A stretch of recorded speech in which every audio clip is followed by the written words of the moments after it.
الحمد للہ والصلاة والسلام علی رسول اللہ۔ مسجد میں تراویح اور تہجد ادا کرتے ہیں تو امام کے ساتھ واپسی کیسے ممکن ہے؟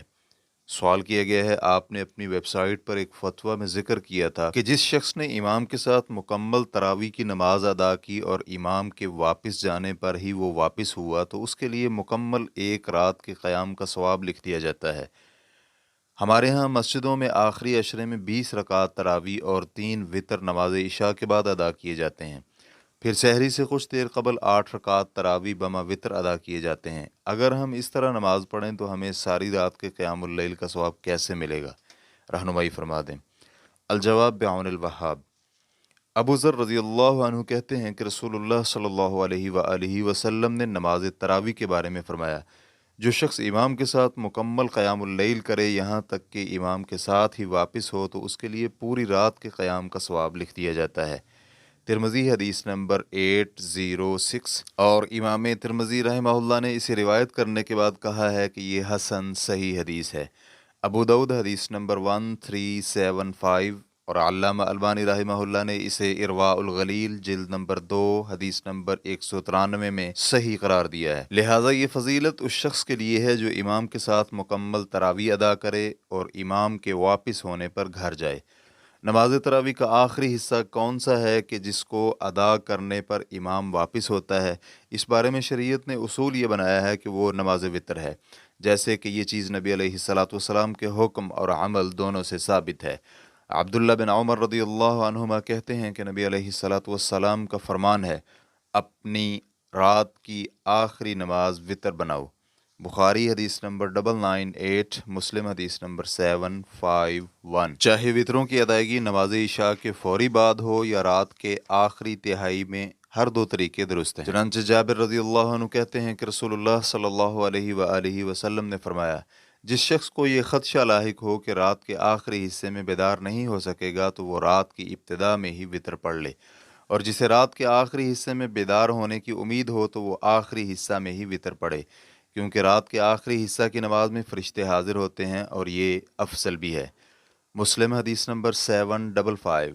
اس بنا پر جو شخص نماز عشاء کے بعد پہلی جماعت کے ساتھ 20 رکعات ادا کرے اور امام کے ساتھ وتر پڑھ لے اور اس کی نماز تراویح امام کے ساتھ مکمل ہو جائے تو وہ امام کے ساتھ مکمل قیام کرنے پر پوری رات کے قیام کا مستحق ہوگا۔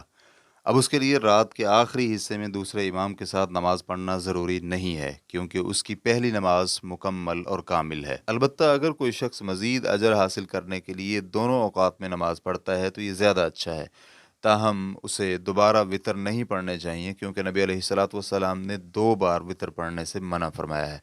چنانچہ قیس بن طلق بن علی اپنے والد سے بیان کرتے ہیں کہ انہوں نے رسول اللہ صلی اللہ علیہ وآلہ وسلم کو فرماتے ہوئے سنا، ایک رات میں 2 بار وتر نہیں ہے۔ ترمذی حدیث نمبر 470۔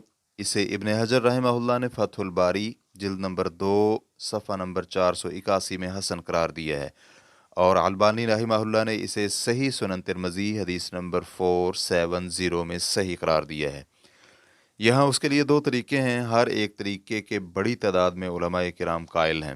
نمبر 1، جب پہلا امام وتر پڑھائے تو اس کے ساتھ 1 رکعت اور اضافہ کر دے تاکہ طاق نہ رہے بلکہ جفت ہو جائے، اور پھر دوسرے امام کے ساتھ رات کے آخری حصہ میں نماز پڑھے اور اسی کے ساتھ ہی وتر ادا کرے۔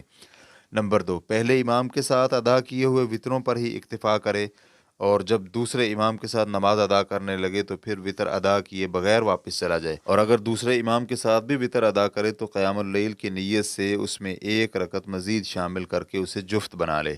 امام ترمذی رحمہ اللہ کہتے ہیں، اہل علم کا اس بارے میں اختلاف ہے کہ جو شخص رات کے اول حصے میں وتر پڑھ لے اور پھر آخری حصے میں بھی اس کی آنکھ کھل جائے، صحابہ اکرام اور دیگر اہل علم کا کہنا ہے کہ اگر کوئی شخص رات کے اول حصے میں وتر پڑھ کر سو جائے پھر رات کے آخری حصے میں بیدار ہو تو جتنے مرضی نفل ادا کرے اور اپنے ادا شدہ وتر کو اس کی حالت پر چھوڑ دے۔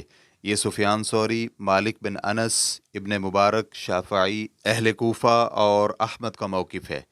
یہی طریقہ کار زیادہ بہتر بھی ہے، کیونکہ یہ متعدد اسناد سے منقول ہے، یعنی نبی علیہ الصلاۃ نے وتر کے بعد بھی نماز ادا کی ہے۔